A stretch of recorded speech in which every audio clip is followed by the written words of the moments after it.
Ayun, good morning mga kaskopi. Dito ako ngayon pala sa sa Calbayog na naman. So ayun, dito tayo sa gilid ng dagat. So dito nagtatrabaho sila kaya ataw. So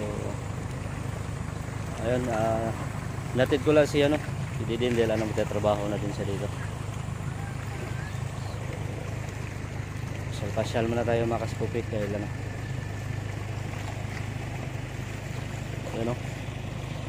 high tide ngayon. Ganda maligo kaso medyo malubog. Oo, malubog yung malabo yung hindi siya masyadong malinaw. Pero may naliligo naman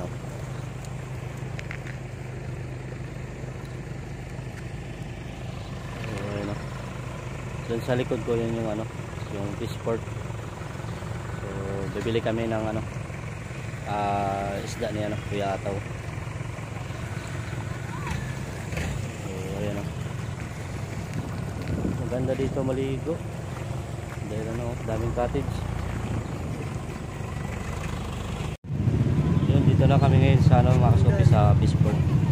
So yun, bumili pa si Kuya Ataw ng isda. Doon pa sa doon mahaba kasi dito. Dito lang ako naka-parking sa gilid yung motor. So naimili pa siya ng isda na presko. So malaki to dito mga kaskupi. Fishport nila. Ito yung mga daungan ng malaking bangka na pangisda.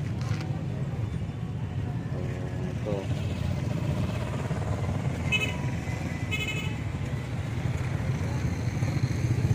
dito.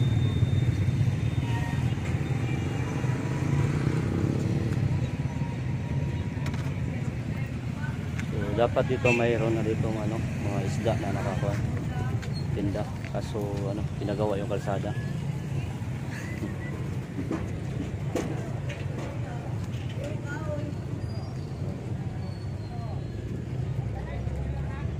So ayun mga kaskopi, puntahan natin si Kuya Ataw dahil namili siya ng isda.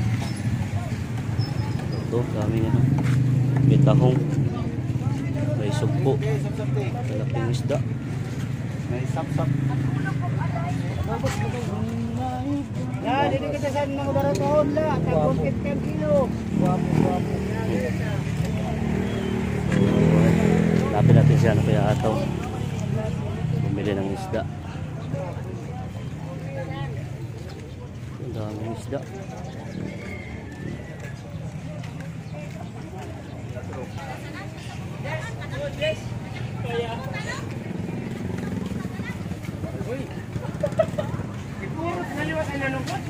Daming panggang pangisda.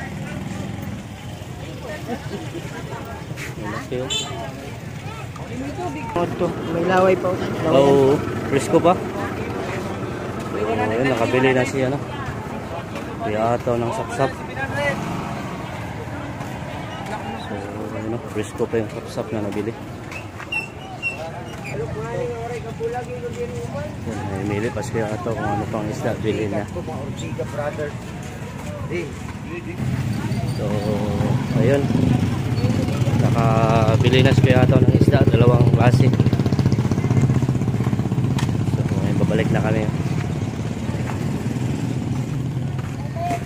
Init dito. So ngayon ay babalik na kami. So ayun mga kaskopi, pauwi na tayo ngayon, pabalik na tayo ng Gandara. So ayun, iniwan ko na si Didin doon. So dito ako, minto muna ako dito saglit sa gilid ng dagat. So ayun, may isda na siya Kuya Ataw na binigay. So para ulam. Ngayon ay babalik na ako. So yun, dito muna tayo ngayon sa Milko Beach. So minto lang ako saglit para tumingin muna dito kasi ngayon pa lang ako makahinto. Tingin muna tayo ito mga kasokyo. Ito yung beach dito sa Milko. Oo. Ganda din pala rito makasupi.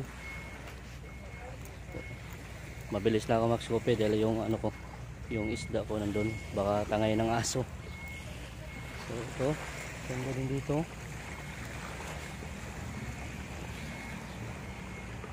Mabuhangin. So minto lang ako saglit. So doon banda mga kaskupi yung Kalakuya Ataw, yung Bagakay Beach nandun. Yung dinaanan ko na kung saan doon sila nagtatrabaho. So yun, maganda dito.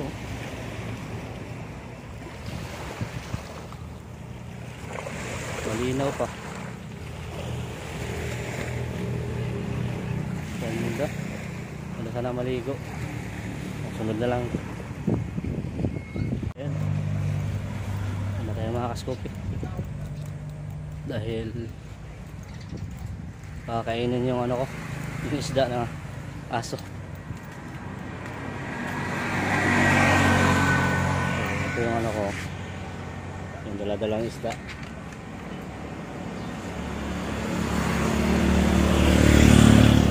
So at least nakasilip tayo dito sa ano, sa Milko Beach.